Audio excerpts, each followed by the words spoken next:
नमस्कार, आदाब। Crime petrol Dastak में आप सबका स्वागत है।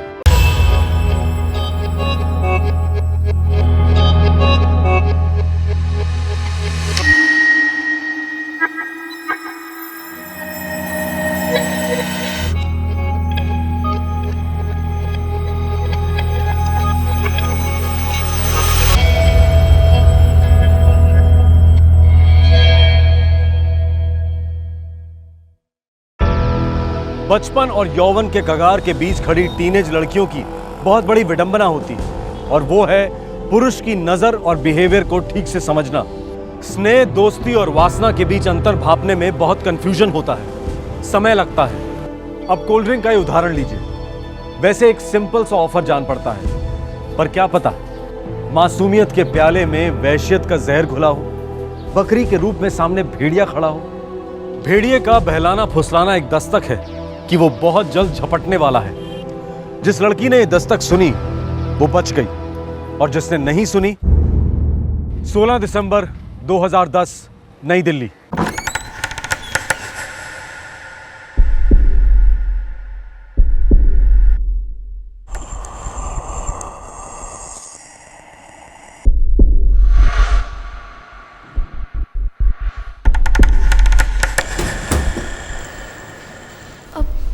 आपने तो कहा था कि अपने मम्मी पापा से मिलवाना है। कहाँ है वो? कहीं बाहर गए होंगे, आ जाएंगे।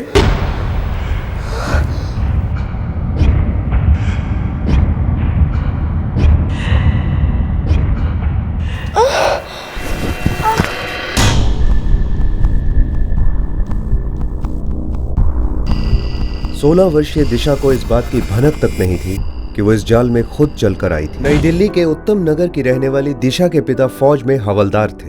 दिशा 11वीं क्लास की स्टूडेंट थी। दिशा, वो मेडिकल एंट्रेंस एग्जाम की तैयारी कर रही थी जो उसने 12वीं के बाद देना था। दिशा कैसी है तुम? ठीक हूँ भैया, आप कैसे हो? अरे जैसे कल था वैसे आज हूँ। अरे इन किताबों की तलाश थी ना तुम्हें?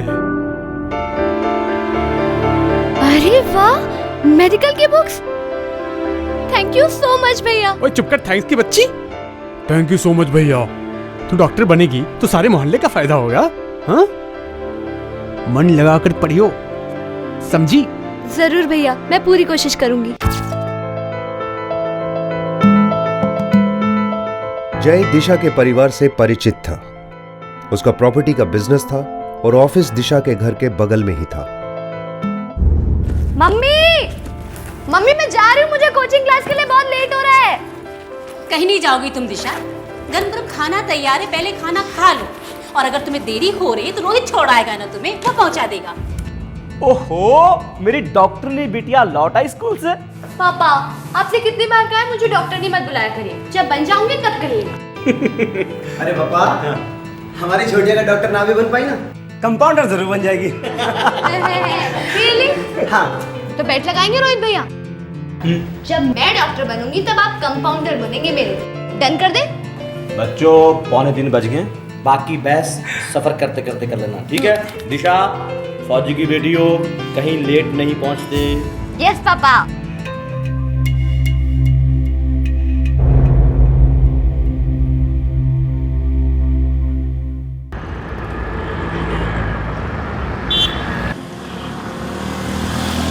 ये रोज की दिनचर्या थी।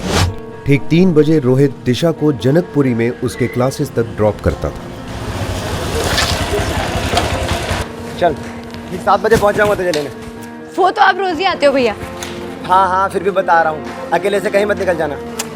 वो भैया, मैं बच्ची नहीं हूँ। एग्जैक्टली, इसीलिए बोल रहा हूँ।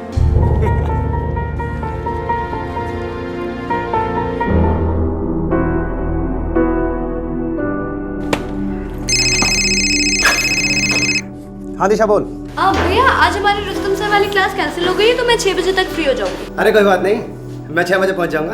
अरे पर आप 6 बजे तक कैसे पहुंचोगे? आपकी भी तो क्लास 6:30 बजे खत्म होती है ना?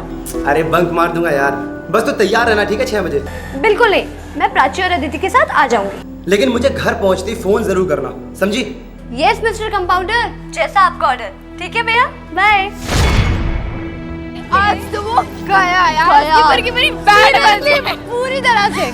चलो चलो अब सब घर जाओ वरना बुलावा आ जाएगा घर से। हाँ चल। दिशा, चुपचाप सीधे घर जाना, चाट बैठ खाने रुकना मत, नहीं तो तेरे भैया हमारी क्लास लेंगे। ओए, मेरे भैया कोई हिटलर नहीं है जो क्लास ले लेंगे।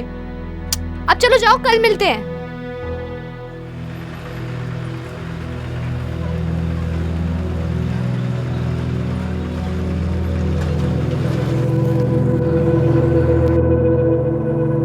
दिशा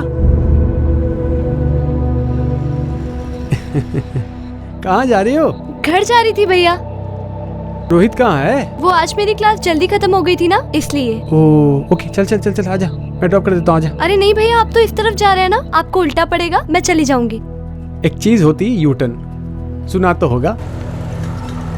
पर भैया आप खामखा तकलीफ कर रहे हैं, मैं चली जाऊंगी। रोहित गाड़ी में होता तो तुझे इस तरह अकेले घर जाने देता? नहीं ना?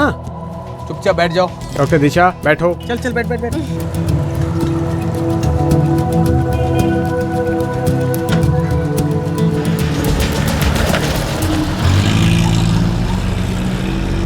दिशा को जय की गाड़ी में बैठने में कोई एतराज नहीं था, कोई झिझक नहीं थी। जय उनका फैमिली फ्रेंड था।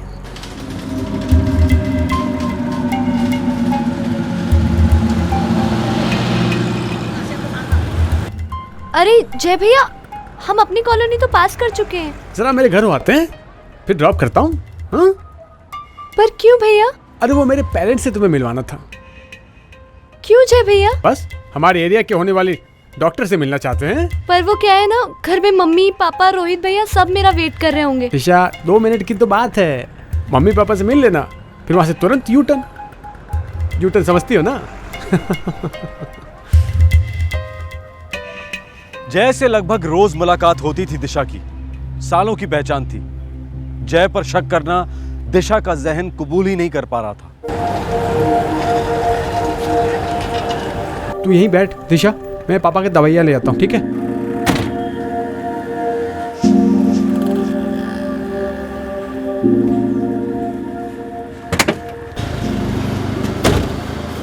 ये ले, जल्दी से पी ले, ठीक है? फिर मम्मी पापा से मिलते हैं, फिर सीधे तेरे घर। नहीं भैया ठीक है, आप चलिए। ओहो, फॉर्मेलिटी बहुत करती है तू, पी ना।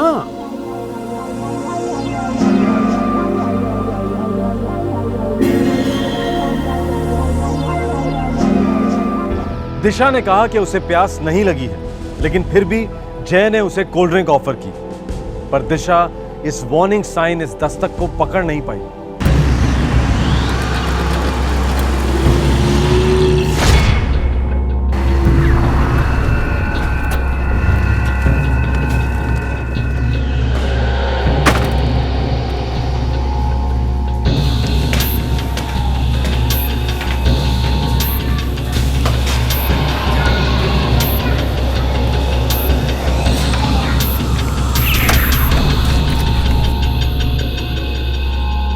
फ्लैट के दरवाजे पर ताला लगा हुआ था, लेकिन फिर भी दिशा को जय के इरादों पर शक नहीं हुआ।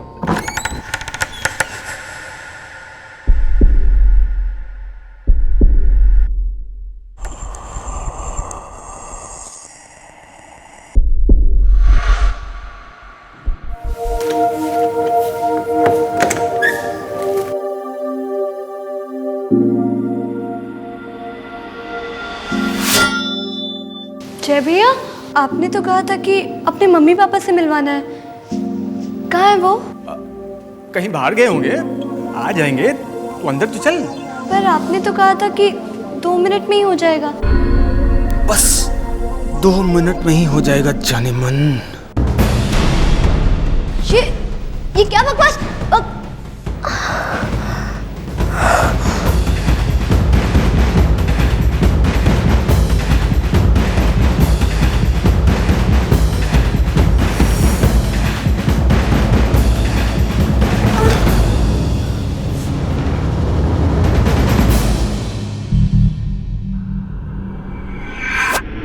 दिशा के कोल्ड ड्रिंक में जय ने नींद की गोलियां मिला दी थी।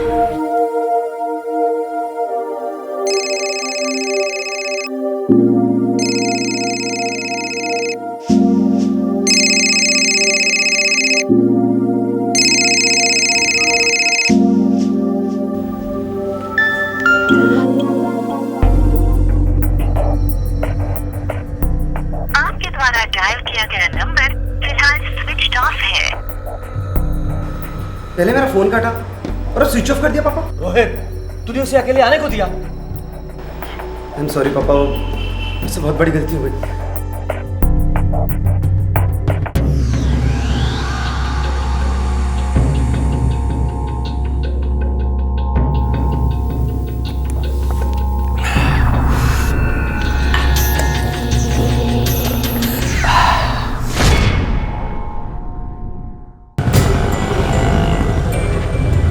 उसने कहा था अपनी फ्रेंड प्राची और अदिति के साथ लौट रही है।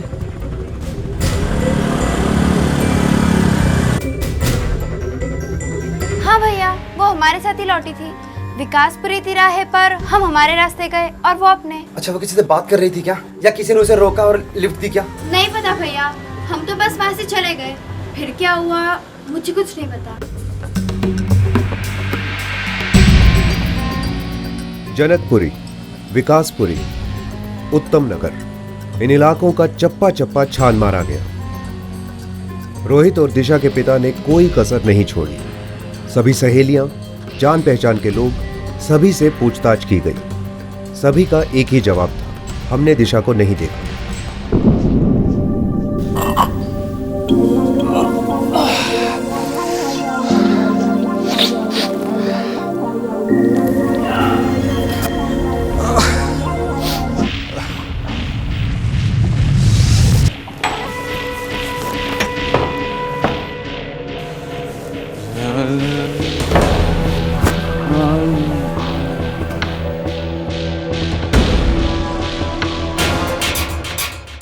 हताश और बेहद परेशान दिशा के पिता और भाई रोहित ने कानून के दरवाजे पर दस्तक दी। किसी लड़के का चक्कर, कोई बॉयफ्रेंड? अरे नहीं नहीं सर, बच्ची है मेरी बहन। 16 साल की है और गायब। देखिए, पढ़ाई के अलावा कुछ नहीं सोचती थी दिशा।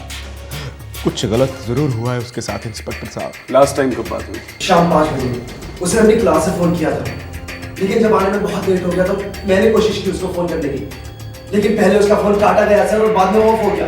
मैंने लगातार कोशिश की उससे बात करने की, लेकिन कोई बात नहीं हो पाई सर। पहले कभी हुआ है? मैंने अभी भी कहा ना आपसे इंस्पेक्टर साहब कि वो पढ़ाई के अलावा कुछ और नहीं सोचती थी। मैं पहली बार, दूसरी बार, तीसरी बार, ये क्या है सब कुछ? मैं फौजी हूँ, मेरी 16 साल की बेटी गायब हुई है। हर सेकंड खतरा उस पर बढ़ता जा रहा है, और आप क्या आप उसके कैरेक्टर पर शक कर रहे हैं? हवलदार साहब, शांत हो जाइए, शांत हो जाइए प्लीज। बिना डिटेल्स के अंधेरे में तीर चलाने का क्या मतलब? फौजी हैं आप, समझते होंगे इन बातों को।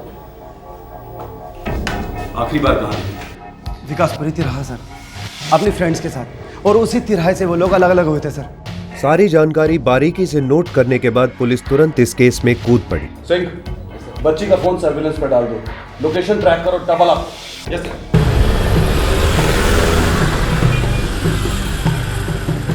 पुलिस ने पहले कोचिंग इंस्टीट्यूट के मालिक से पूछताछ की। ओह नो, दिशा का कोचिंग क्लास के किसी भी लड़के के साथ कोई चक्कर हो ही नहीं सकता। It's not possible. उसे तो डॉक्टर बनने के अलावा कुछ सोचता ही नहीं था। पुलिस दिशा की सहेलियों को लेकर तुरंत विकासपुरी तिराहे पहुंची। सर, इस पॉइंट के बाद वो उस तरफ गई और हम इस तरफ। रोहित, अगर तुम कभी उसे कोचिंग इंस्टीट्यूट से पिकअप नहीं कर पाते थे तो इंस्टीट्यूट से घर कैसे वापस आती थी? डीटीसी की बस से सर। हाँ सर, इस स्कूल से भी डीटीसी की बस से ही घर आती थी।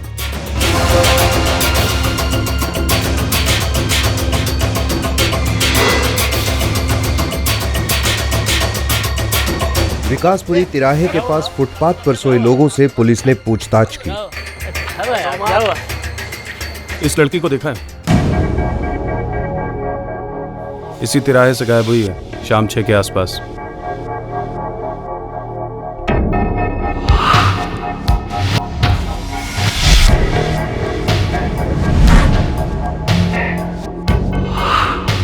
हाँ साहब, देखा है। ये एक सफेद मारुति वैन वाले से बात कर रही थी। गाड़ी का नंबर? इतना नहीं याद है साहब। आदमी की शक्ल? ठीक से याद नहीं साहब। जितना ठीक से याद है उतना बताओ, जल्दी बताओ।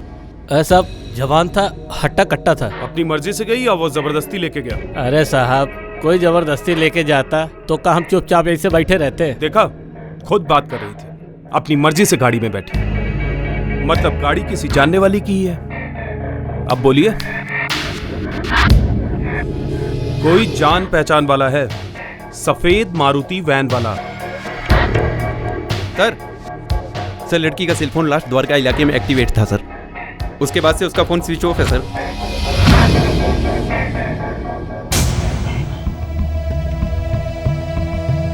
देखा, हमें गलत मत समझिए।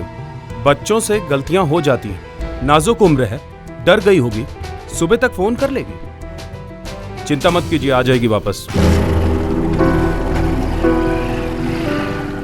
दिशा के घर वाले पूरी तरह बौखला गए थे।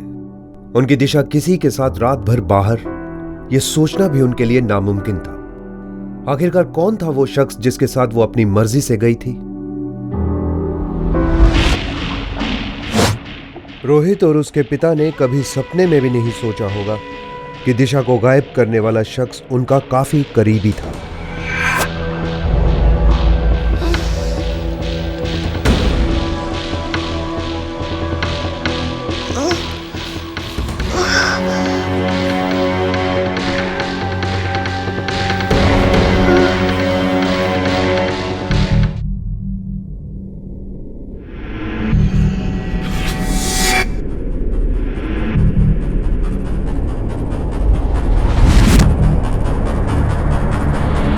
बस 2 मिनट में ही हो जाएगा जाने मन।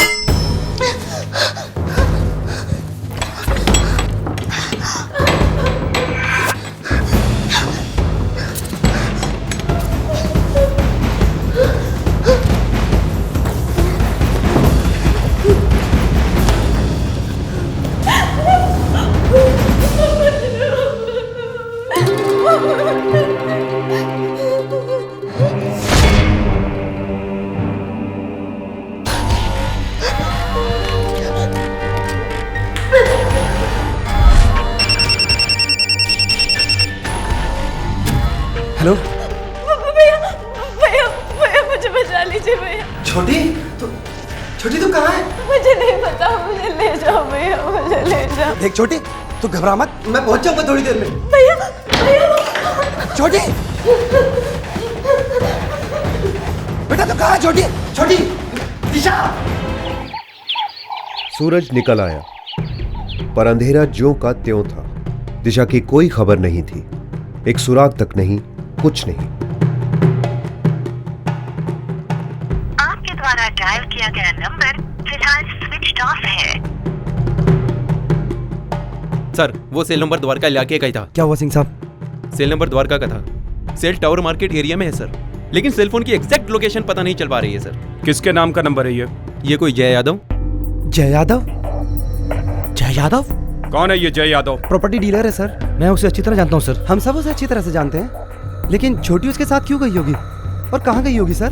रहता कहाँ है? सर मैं उसका घर नहीं जानता हूँ, लेकिन उसकी दुकान जरूर जानता हूँ।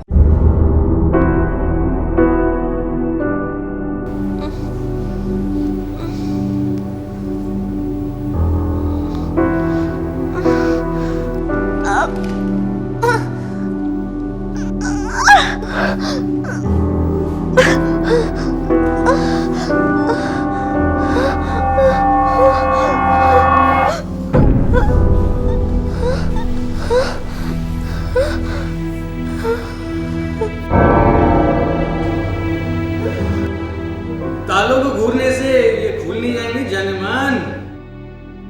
हाँ, अगर प्यार से देखोगी तो शायद खुल जाए। आपको जो भी करना था आपने कर लिया, सब करता।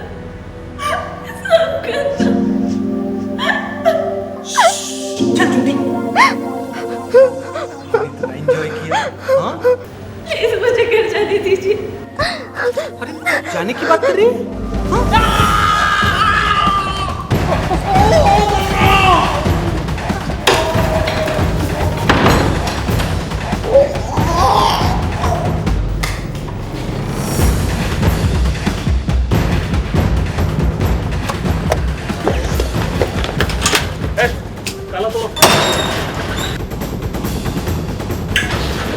हर कोने की तलाशी लो।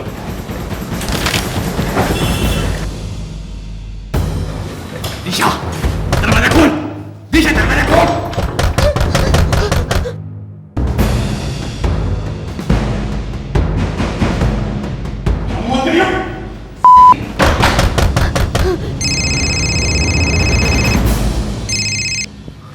हेलो भैया भैया भैया वो जय यादव है भैया। हाँ मैं जानता हूँ छोटी, वो जय यादव की है। तू इसी के साथ है ना? हाँ देख तू मुझे सब बता, कहाँ रहता है वो? और तू इस वक्त कहाँ है? पता नहीं भैया, मुझे नहीं पता, मुझे नहीं पता भैया। इससे बात करी तू? मेरी छोटी, द्वारका में ही है ना तू? हाँ, देख याद करके बता, याद करके मुझे बता, मैं अभी पहुंचता हूँ। मुझे कुछ याद नहीं आ रहा भैया, मुझे कुछ याद नहीं आ रहा, मुझे कुछ याद नहीं करना भैया। मुझे मम्मी के पास जाना है भैया, सब गंदा हो गया भैया, सब गंदा। मुझे ले जाओ यहाँ से भैया प्लीज। क्या कह रही है बच्चा? छोटी! रोहित क्या हुआ? मैं उधर आजादी को जिंदा नहीं छोड़ूंगा सर। उसने अपना एड्रेस बताया? एड्रेस बताया उसने? कहाँ है? दिशा है कहाँ? गोली मार दीजिएगा उसको सर, जान से मार दीजिएगा उस कुत्ते को। बताया उसने कुछ गलत बताया? लोकेशन ट्रेस हो गई है सर। टावर लोकेशन के हिसाब से द्वारका सेक्टर 16B में शास्त्री कॉम्प्लेक्स में ये नंबर ट्रेस हुआ है। मूव, चलो, फास्ट! ताली! कहाँ भाग रही है?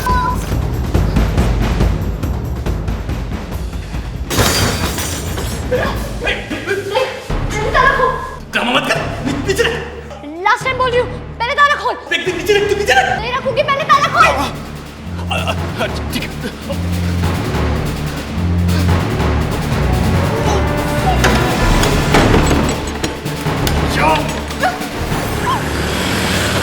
पुलिस तुरंत दिशा के भाई और पिता के साथ द्वारका सेक्टर 16B के शास्त्री कॉम्प्लेक्स के लिए रवाना हुई।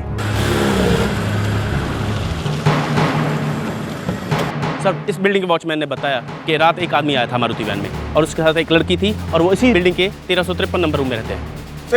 जी सर।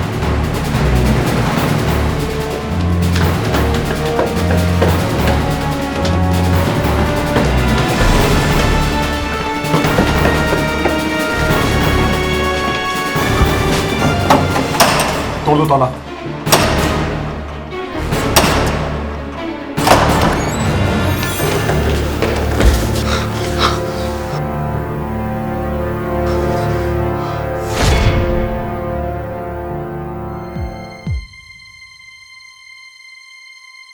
दिशा!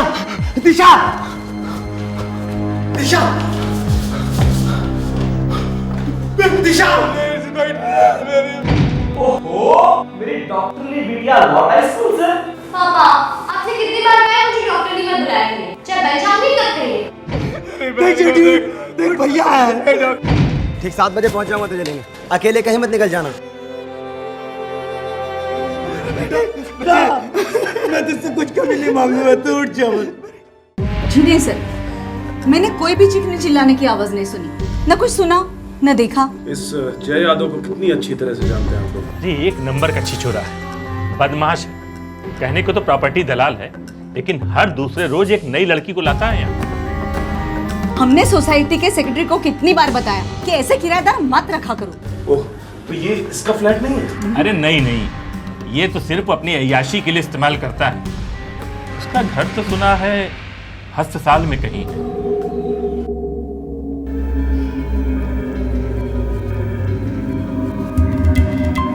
मामा, इस भयानक और क्रूर बलात्कार और हत्याकांड के बाद भी जय यादव बड़े ही नॉर्मल तरीके से अपने घर गया, अपने माता पिता से मिला, मानो कुछ हुआ ही ना हो। जय यादव है। क्या काम है? बताता हूँ। अरे अरे अरे अरे अरे हमारे घर में ये क्या? क्या छुप के बैठा है साले? मैंने क्या किया? दिल्ली पुलिस को चकमा देगा। अरे अरे क्या कर रहे हो? क्या किया है मेरे बच्चे ने? चुप, एकदम चुप। आपके बच्चे ने बच्ची की जान ली है। मारूं नहीं तो क्या करूं? पूजा करूं? आरती उतारूं इसके? बताओ सर, हमारा अफेयर था सर, हम तो सिर्फ एंजॉय कर रहे थे। जय यादव ने पुलिस से एक भद्दा और घटिया झूठ बोलने की कोशिश की। उसका कहना था कि दिशा बेहद बदचलन थी और उसने खुद फोन करके मिलने का प्लान बनाया था। बोल सच, एक बार भी और झूठ बोला ना तो बस, फिर तो बोलेगा ही नहीं। सच सच बोल। बोल क्या किया बच्चे के साथ? मारा क्यों उसको? ड्रामा कर लेते सर, मैंने बोला था उसको मैं घर छोड़ दूंगा, लेकिन नहीं, हीरोइन बन रही थी सर, मेरा मोबाइल छीन लिया, भाई को फोन कर दिया सर। खून से लथपथ चाकू, दिशा का बैग, दिशा का सेल फोन, सभी उस फ्लैट से बरामद हुए। जय के खिलाफ चार्जशीट में इन सभी चीजों की एक अहम भूमिका बनी। पोस्टमार्टम रिपोर्ट ने पुष्टिकरण किया कि जय यादव ने दिशा के साथ बलात्कार किया था।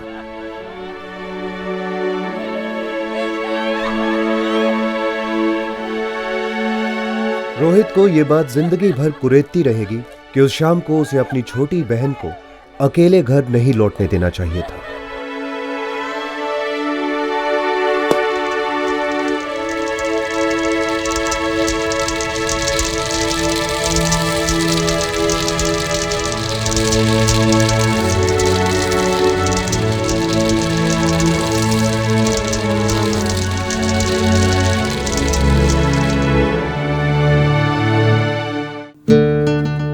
दिशा सिर्फ 16 साल की थी, एक होनहार स्टूडेंट जो डॉक्टर बनना चाहती थी।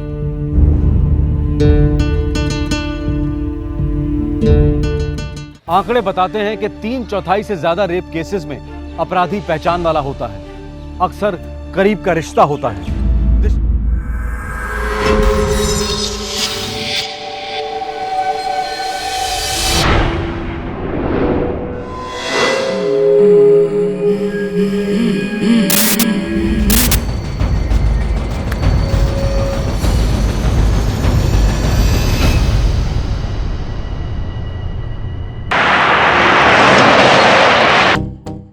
पैसा सबको प्यारा है, जिसके पास है वो और चाहता है, जिसके पास नहीं है वो बहुत ज्यादा चाहता है। और पैसा सबको जल्दी चाहिए। पैसे की तड़प लालच पैदा करती है और लालच से जुर्म जन्म लेता है। लेकिन हर जुर्म का षड्यंत्र एक दस्तक जरूर छोड़ के जाता है, और हर दस्तक जुर्म की बू को कानून की नाक तक पहुंचा देता है। 17 अक्टूबर 2010, राजकोट, गुजरात।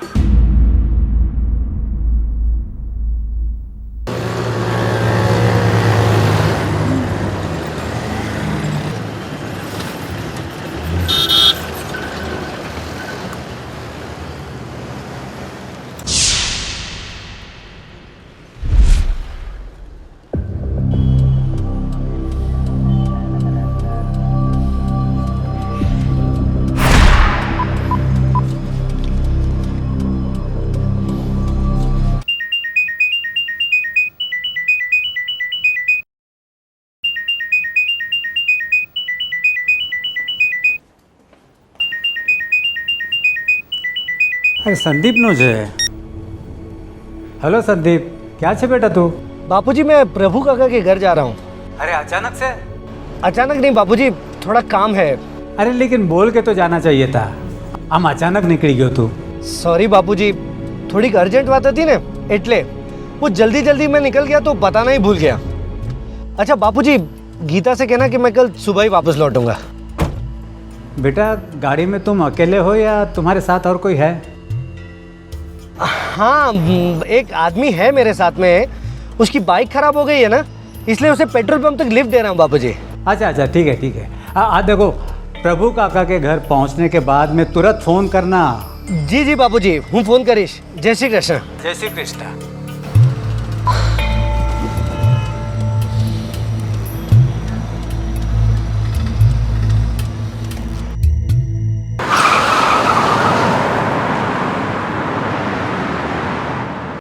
दादाजी दादाजी, कौन बोल रहे हो जी? पापा नहीं आ रहे हैं। हाँ बेटा, पापा है ना, कल सुबह आने वाले हैं। दादाजी, हाँ? पापा मेरे लिए बैट बॉल लाएंगे। हाँ, कल सुबह वो बैट बॉल लेके आएंगे तुम्हारे लिए। पा देखो। और गीता बेटा, संदीप आज रात को नहीं आने वाला है, वो प्रभु काका के यहाँ रुकने वाला है। बाबूजी, आप ज़रा उनको कुछ समझाइए ना, वो मुझे कुछ बताते ही नहीं है।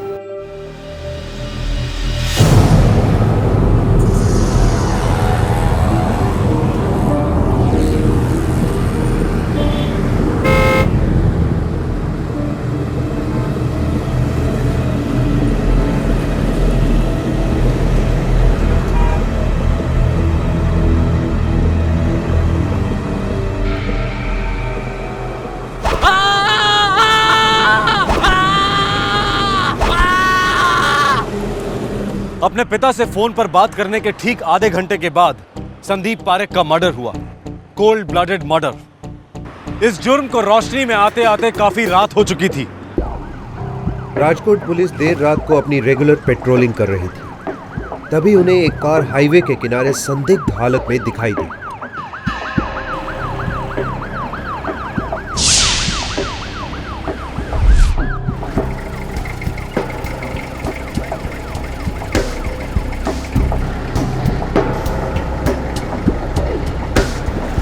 મોરબી બાયપાસ રોડ હાઈવેની બાજુમાં સફેદ સેન્ટ્રો નંબર 3212 એક માણસની લાશ છે અંદર।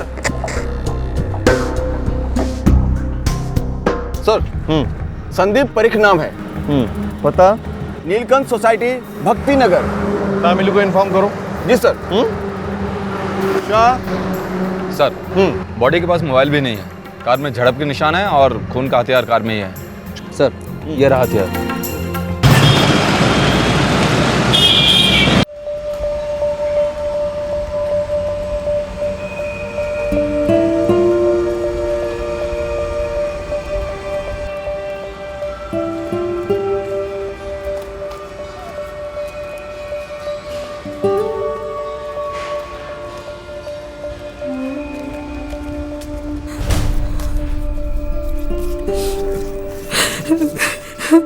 इंस्पेक्टर साहब यही मेरा हस्बैंड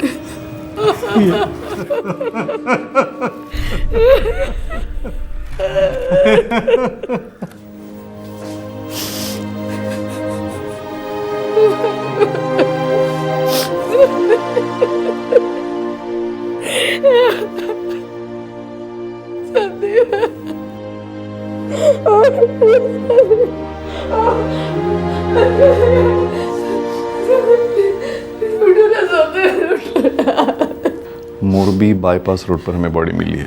वो शाहपुर वेरावल जा रहा था। शाहपुर वेरावल? हम मेरे भाई प्रभु के यहाँ पे हाईवे से उसने फ़ोन भी किया।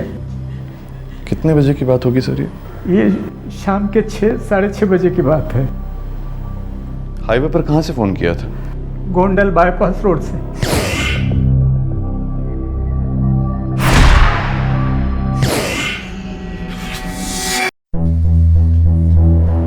सर पोस्टमार्टम रिपोर्ट कहती है मर्डर 6:45 और 7 के बीच हुआ है। संदीप पारेख ने आखिरी फ़ोन अपने पिताजी वल्लभ पारेख को किया, उसके बाद उसका मोबाइल स्विच ऑफ दिखा रहा है और ये फ़ोन हुआ है गोंडल बाईपास रोड से। लेकिन सर बॉडी जहाँ से मिली वो गोंडल बाईपास से ज़्यादा दूर नहीं है, 10-15 मिनट की दूरी पे। टाइम मार्क्स चेक किए सर, क्लीन है।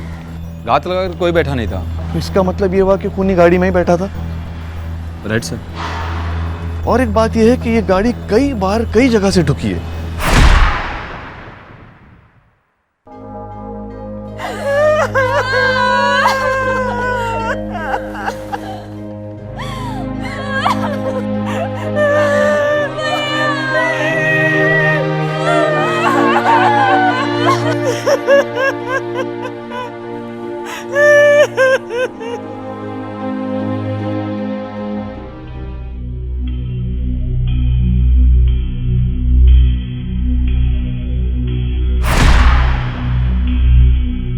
और मैंने पूछा भी ये दरवाज़ा बंद करने की आवाज़ कैसी?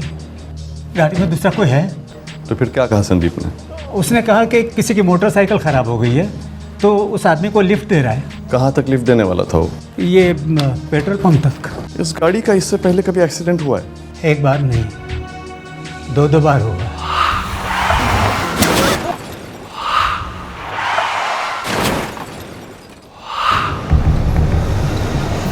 जिस जगह संदीप की लाश मिली थी उसी के पास के पेट्रोल पंप पर पुलिस पूछताछ करने पहुंची। इधर कोई बाइक वाला आया था इधर? बाइक वाला तो कोई नहीं आया था सर। अच्छा, कोई डब्बे या बोतल में पेट्रोल लेकर गया हो? नहीं सर। सच कह रहा है? हाँ सर।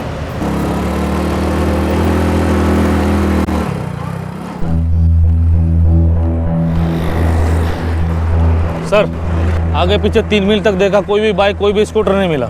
नाकाबंदी और राउंड अप वालों से बात हुई? यस सर, वही उनसे, उन्होंने भी कहा कि कोई भी ऐसी बाइक खराब नहीं मिली। तो इसका मतलब ऐसी कोई बाइक थी ही नहीं? नहीं सर। संदीप ने अपने पिता से झूठ क्यों बोला? कुछ छुपा रहा होगा, और वैसे भी ये खून पैसों के लिए नहीं हुआ है।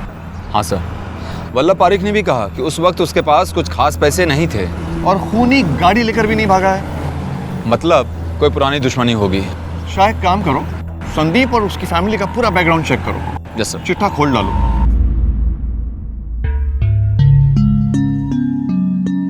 काका, पता नहीं कैसे कहूँ, आप संदीप भाई का अंतिम संस्कार करके अभी आई हैं, फिर भी मुझे कहना पड़ेगा क्योंकि रकम छोटी नहीं है काका। 90,000। प्रकाश, गलत मत समझिए काका, संदीप भाई के जाने का दुख मुझको भी है, लेकिन मेरी हालत भी काफ़ी ख़राब है काका।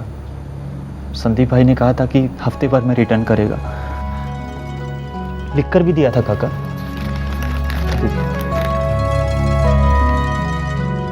बेटा प्रकाश, ये काका, संदीप आज होता तो तुम्हारे पैसे लौटा देता था ना वो? बिल्कुल लौटा था काका। बस, तो अपने दोस्त के ज़बान पे भरोसा रखो। 4 साल तुमने उसके साथ में काम किया है, मिल जाएंगे, तुम्हारे पैसे मिल जाएंगे। 2-4 दिन आगे पीछे हो सकते हैं। परसों तक हो जाए तो अच्छा है। ठीक है।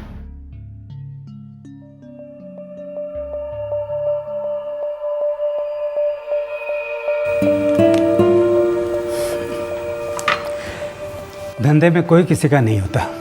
एक तो मैं अपना इकलौता बेटा खो चुका हूँ और उसी के दोस्त लेनदार बनकर मेरे सामने आ जाते हैं। बाबूजी, संदीप के कबर्ड से मुझे कुछ मिला। क्या बेटा? संदीप ने एक बड़ी इंश्योरेंस की पॉलिसी निकलवाई थी। हाँ? अगर हम उसे क्लेम करेंगे तो सबका कर्जा उतार सकेंगे। सर, संदीप की डीलरशिप थी। क्या बिजनेस था उसका? पान मसाला, टॉफ़ी वॉफ़ी। काफ़ी मंदा चल रहा था। पिछले 3 साल से 2-1 बार दिवालिया होने तक बात आई थी। अरे ये सारे पॉलिसीज मिलाकर 1.5 करोड़ के आसपास की रकम बनती है। और इसमें से कुछ पे डेट्स देखिए बाबूजी, कुछ सिर्फ 2-3 महीने पहले निकाली गई हैं। इसके बारे में उसने तुम्हें कभी बताया नहीं? नहीं बाबूजी। संदीप के पिता वल्लभ भाई गोंडल को बिलोंग करते हैं। 20 साल से फैमिली राजकोट में सेटल्ड है। क्या बिजनेस करते थे? प्रॉपर्टी, लेकिन पिछले 10 साल से हालत खराब है। शायद अब धंधा बहुत अच्छा है, बहुत बुरा चलता है तो दुश्मनियां बनती हैं, और ये दुश्मन अक्सर अपनों में ही होते हैं। बापूजी, मैं प्रभु काका के घर जा रहा हूँ। उस दिन शाम को संदीप का फोन आया था, बोला था कि वो आ रहा है। रिश्तेदारी आपकी उनकी? मैं सगा काका हूँ उसका। इसके अलावा आपका उसका और एक रिश्ता है, पैसे का लेन देन चलता था। वो तो हमारी पूरी बिरादरी में चलता है। उस शाम संदीप आपके पास किस लिए आ रहा था? बोला बिजनेस के बारे में कुछ बात करनी। मैंने कहा था बेटा। 2 साल हो गए हमारी शादी को हुए। मेरे संदीप भैया बहुत अच्छे आदमी थे सर। संदीप भैया ने तो कभी किसी का कुछ नहीं बिगाड़ा। पता नहीं क्या मिला उन्हें मारकर। भगवान का आदमी था मेरा भाई। जितना अच्छा भाई, उतना अच्छा बेटा, उतना अच्छा बाप था। इतने अच्छे आदमी का कोई मर्डर क्यों करेगा? कोई पुरानी दुश्मनी? दुश्मनी का तो कोई चांस ही नहीं है सर। संदीप भाई तो हम बहनों के साथ भी कभी लड़ते नहीं थे, किसी के साथ ऊंची आवाज में बात तक नहीं करते थे। मैं उनके अंडर काम करता था सर, कई साल किया। काम क्यों छोड़ा? ऑफर अच्छा मिला साहब, तनख्वाह भी ज़्यादा थी। संदीप भाई खुद बोले, मैं इतना ऑफर नहीं कर सकता, तू जा, सोच मत, दोस्ती वैसी ही रहेगी। मतलब दोस्ती गहरी थी? बिल्कुल सर। तो फिर तो वो आपके साथ प्राइवेट बातें भी शेयर करते होंगे? संदीप भाई ने कभी मुझे कुछ नहीं बोला, बहुत भले इंसान थे, कभी किसी के साथ कोई बैर नहीं। बस धंधा थोड़ा डाउन था तो परेशान रहते थे। पुलिस ने संदीप के हर रिश्तेदार, हर दोस्त, हर एम्प्लॉय से पूछताछ की और सभी का यह कहना था कि संदीप की किसी से कोई दुश्मनी नहीं थी। पुलिस को इन सभी में से किसी पर शक भी नहीं हो रहा था। फिर किसने किया था संदीप का खून और क्यों? देखिए, इंश्योरेंस के क्लेम के पेपर तो सारे सही हैं, वेरिफिकेशन भी हो चुकी है, पर एक अड़चन है। अब क्या है ऑफिसर? देखिए मिस्टर संदीप पारिक ने 7 अलग अलग कंपनियों से जीवन बीमा कराया है। तो अड़चन है, और अड़चन ये है मैम कि हमारी कंपनी को नहीं पता है कि उन्होंने दूसरी कंपनी से भी इंश्योरेंस लिया हुआ है। आपकी कंपनी को इससे क्या मतलब है? आपका प्रीमियम तो बराबर भरता था वो, और दूसरे कंपनी से लेता भी है तो इसमें कोई गुनाह नहीं है। ऐसा कहीं लिखा है क्या? दरअसल ऐसा लिखा है सर। देखिए सर, हमारी कंपनी के कुछ रूल्स हैं, कुछ क्लॉजेस हैं। आपको दूसरी कंपनी की जो पॉलिसीज होती हैं वो डिक्लेयर करनी पड़ती हैं, और अगर ऐसा नहीं होता है तो वायोलेशन है। मिस्टर ठक्कर, मेरे पति की बेवक्त मौत हुई है। हमारी सालों की मेहनत की कमाई मेरे पति ने आपकी कंपनी को प्रीमियम के तौर पे दी है। वो पैसे हमें क्यों नहीं मिल सकते? वो हमारे बनते हैं, हमारे हैं, हमारा हक है वो। देखिए, मैं हकों की नहीं, कानून की बात कर रहा हूँ मिसेस पारिक।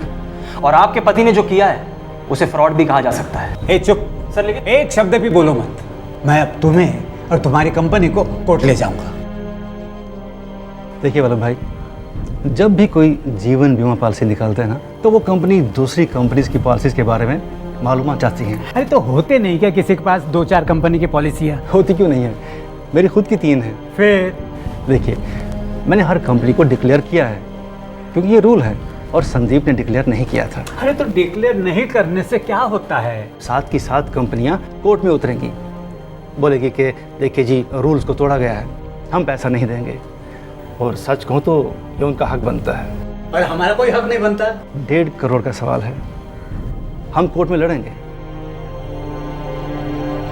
1.5 करोड़ की जीवन बीमा पॉलिसीज 7 अलग अलग कंपनी से खरीदी गई। उनमें से कुछ मौत के 2 महीने पहले खरीदी गई, और अब ये 1.5 करोड़ रुपए संदीप की पत्नी और पिता को नहीं मिलने वाले थे। संदीप की सिर्फ एक गलती के कारण। उसने सारी पॉलिसीज डिक्लेयर नहीं की थी, पर फिर भी उसका मर्डर क्यों हुआ? क्या उन पॉलिसीज का उसकी हत्या से कोई संबंध था? संदीप परीक मर्डर केस की इन्वेस्टिगेशन को 3 महीने हो चुके थे, पर अब तक पुलिस को कोई सुराग नहीं मिला था। आखिरकार इस केस को अनडिटेक्टेड करार दिया गया और केस की फाइल क्राइम ब्रांच के टेबल पर आ पहुंची। खून अक्टूबर 2010 में हुआ था, और अब जनवरी 2011 में यह केस क्राइम ब्रांच के पास आया। किसी भी केस का क्राइम ब्रांच के पास आना मतलब उस केस के हल होने के चांसेस बढ़ जाते हैं, उम्मीद जग जाती है। दूसरी तरफ संदीप के पिता वल्लभ भाई उम्मीद ना हारने की पूरी कोशिश में थे। इंश्योरेंस कंपनीज के साथ अदालत में घमासान युद्ध शुरू हो चुका था।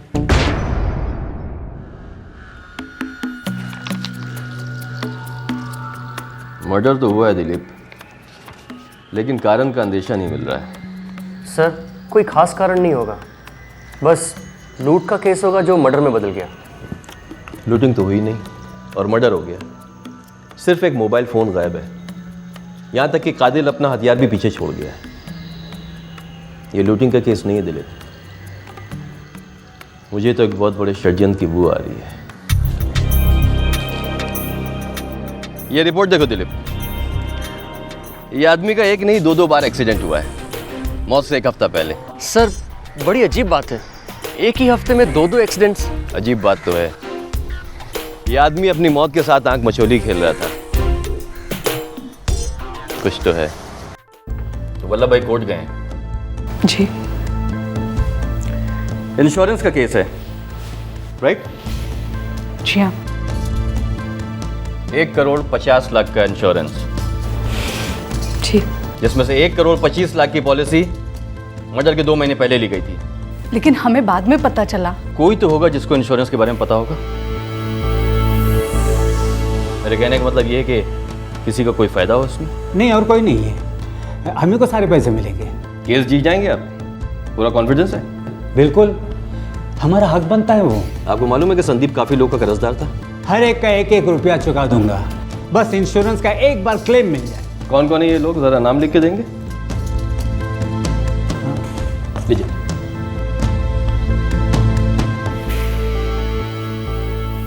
संदीप के मर्डर के पीछे एक सोची समझी साजिश की बू नजर आ रही थी। संदीप के सभी कर्जदारों से पूछताछ चल रही थी, सभी कोऑपरेट कर रहे थे, सिवाय एक के जो क्राइम ब्रांच से नजरें चुरा रहा था। सर, मैंने उस बंदे प्रकाश गाला को 2 बार फ़ोन किया, आदमी भी भेजा उसके यहाँ, पर उसने ना तो कोई रिप्लाई दिया और ना ही थाने पर आया।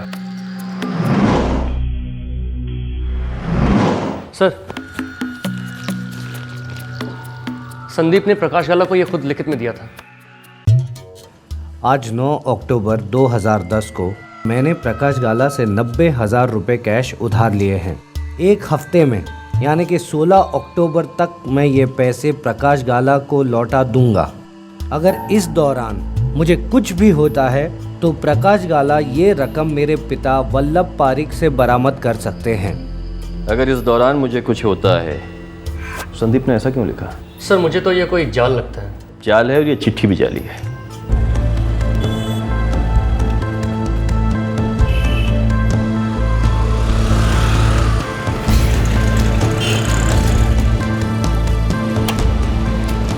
प्रकाश गाला जी आप कौन? भाई हम वही हैं जिनका तुम फ़ोन नहीं उठाते हो, जिनके न्योतों को ठुकरा देते हो। पुलिस वाले हैं हम। वो बस वैसे ही सर, थोड़ा सा बिजी था। कोई बात नहीं, अब हम अपने काम में बिजी हो जाएंगे। तो ये बताओ कि पुलिस स्टेशन खुद चल कर आओगे या नाक में रस्सी डालकर घसीट कर ले चलें? ये प्रॉमिसरी नोट यानी कि ये चिट्ठी संदीप ने आपको दी थी मिस्टर प्रकाश गाला? जी सर, साइन भी किया उसने सर। हाँ हाँ, साइन भी किया है उसने, और उसमें इसने अपनी डेथ सर्टिफिकेट पे भी साइन कर दिया है। ये चिट्ठी साफ अंदेशा देती है कि संदीप को अच्छी तरह से मालूम था कि उसकी मौत होने वाली है, और वो ये भी जानता था कि उसके पिताजी के पास पैसा नहीं है। फिर उसने किस कॉन्फिडेंस के साथ इसमें यह लिख दिया कि आपके 90,000 रुपये उसके पिताजी चुकाएंगे, वो भी 1 हफ्ते में। क्योंकि उसने अपनी मौत के कुछ दिन पहले 1,25,00,000 की पॉलिसी निकाली थी, और वो ये जानता था कि उसकी मौत के बाद सारा पैसा उसके पिताजी को मिलेगा। अब मैं ये सभी से जानना चाहता हूं कि किसकी ये मिली भगत है, किस किस को इस इंश्योरेंस के बारे में मालूम था, किसने मर्डर किया है संदीप का। ये तो अच्छा होगा कि अगर आप सच सच हमें जल्द से जल्द बता दें, वरना अगर मैं अपने हिसाब से सच उगलवाऊंगा तो किसी को भी अच्छा नहीं लगेगा। संदीप मेरा इकलौता बेटा था और आप मुझे पे शक कर रहे हैं? वल्लभ भाई, पैसा एक ऐसी चीज है जो बड़े बड़े रिश्तों को इस तरह निकल जाता है, इस तरह। शक तो मुझे सब पर है। दिलीप, इन दोनों के फोन रिकॉर्ड चेक करो। इन दोनों ने आपस में कब कब कहां और कितनी बार बातें की। Yes sir. फिलहाल तुम मिस्टर प्रकाश गाला को कस्टडी में ले लो।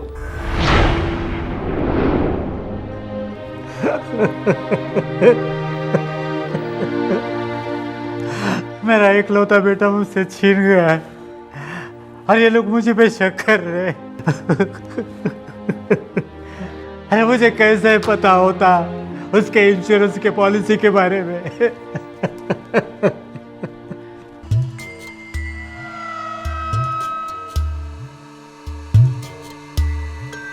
बहुत जल्दी मोबाइल कंपनी से सारे मोबाइल फोन रिकॉर्ड सामने आए, और सामने आया संदीप के कत्ल का कारण, जो बिल्कुल शॉकिंग था, जिस पर विश्वास करना मुश्किल हो।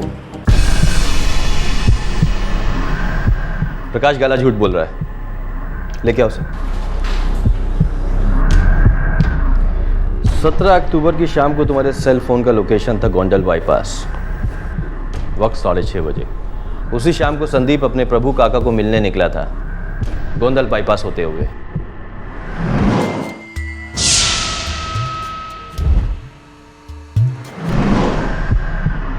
तुम्हारे सेल फोन का अगला लोकेशन था मोरबी बाईपास। ठीक 15 मिनट के बाद कोई बच्चा भी बोलेगा, जिस वक्त संदीप का कत्ल हुआ तुम उसके साथ थे, उसके पास थे। अच्छा बापूजी, गीता से कहना कि मैं कल सुबह ही वापस लौटूंगा। संदीप ने अपने पिता से झूठ बोला मोटरसाइकिल वाले के बारे में। दरअसल गाड़ी में और कोई नहीं, तुम थे, है ना? है ना? जी सर, संदीप भाई के साथ मैं ही था। संदीप ने अपने पिता से झूठ क्यों बोला? तुमने संदीप का कत्ल क्यों किया? वो मेरा दोस्त था सर, मैं उसे मारना नहीं चाहता था। फिर भी तूने उसे मार डाला। तेरे साथ और कोई शामिल था? फिर? संदीप भाई खुद शामिल थे सर।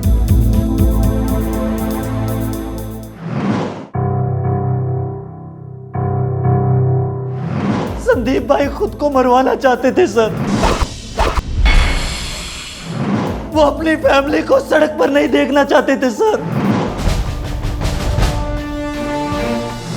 अगर खुदकुशी करते तो इंश्योरेंस के पैसे नहीं मिलते उन्हें, इसीलिए एक्सीडेंट की कोशिश की उन्होंने। कई बार एक्सीडेंट के ट्राई किए पर नाकामयाब रहे।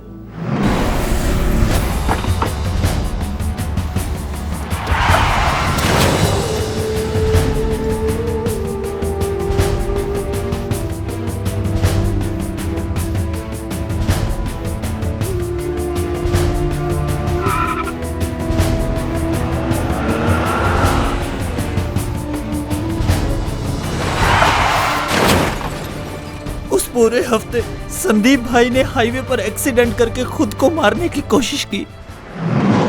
पर कुछ हुआ नहीं सर। सब कुछ खत्म हो गया यार। इतना कर्जा चढ़ा है कि उतारना नामुमकिन है। ऐसे में धंधा क्या करूंगा यार। संदीप भाई बस क्या, आपने इससे बुरा टाइम देखा है, चल जाएगा ये टाइम। बस आप दिल लगाकर धंधा कीजिए, आप में है वो ताकत संदीप भाई। नहीं प्रकाश, ये दलदल से बाहर निकलना नामुमकिन है। बस एक ही बात की चिंता हमेशा लगी रहती है कि मैं गीता और आदित्य के लिए कुछ बना नहीं पाया। मैं पूरी तरह से फेल हो गया यार, पूरी तरह से फेल हो गया।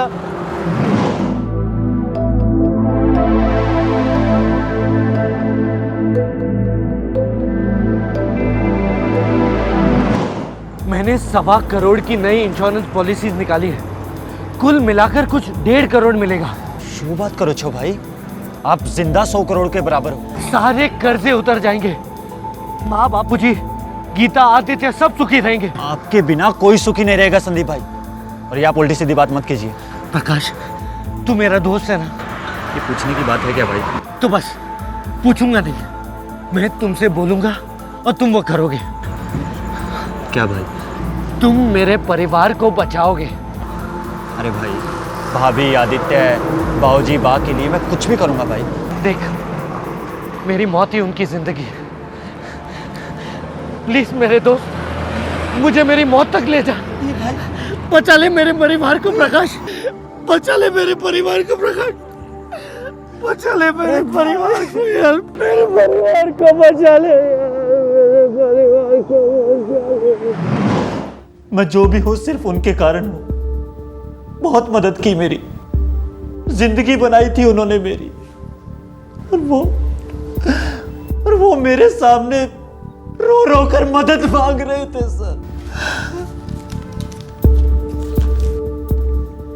एक रस्सी, एक बैग, मुंह में ठूसने का कपड़ा और एक चाकू। संदीप भाई ने अपनी मौत की एकदम डिटेल में प्लानिंग की थी सर। 14 अक्टूबर का डेट तय हुआ था। फिर 17 अक्टूबर क्यों शिफ्ट हुआ? 14 अक्टूबर को उनके मासा का एक्सीडेंट हो गया और वो उनकी मदद करने के लिए गए थे सर।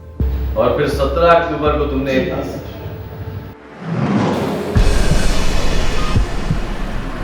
सोच मत, निकाल चाकू और शुरू हो जा। नहीं भाई, मुझसे नहीं होगा ये सब। अबे की औलाद, नपुंसक, थू है तुझ पर। अरे जा अपनी माँ से पूछ, किसका पाप है तू? ये सब क्या बोल रहे हैं भाई आप? अरे चुप कर साले, जिस औरत से तेरी शादी होगी ना, उस पर तरस आता है मुझे। अरे पूरा मोहल्ला हाथ साफ करेगा उस पर। उन्होंने मुझे बहुत गंदी गंदी गालियां दी सर, लेकिन मैं जानता था सर, वो मुझे उकसा रहे थे, वो मुझे भड़का रहे थे सर। तेरे हाथ में ना छुरी नहीं, गजरा होना चाहिए, गजरा। साले अपनी पत्नी की दलाली करेगा तेरे बेडरूम पे, तेरे बिस्तर पे उसे, और तू उसे देखेगा की औलाद, देखेगा ना उसे। संदीप भाई ने बोला था कि सेलफोन तोड़ देना, कभी किसी को मिलना नहीं चाहिए।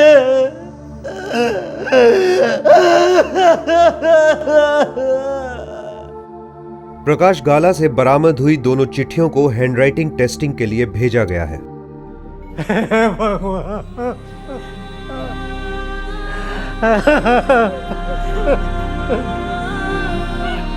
संदीप के माता, पिता और बीवी सोच भी नहीं सकते थे कि उनकी खुशियों के लिए, छोटे से आदित्य के भविष्य के लिए संदीप ने इतना भयंकर षड्यंत्र रचा, पर यह षड्यंत्र नाकाम रहा।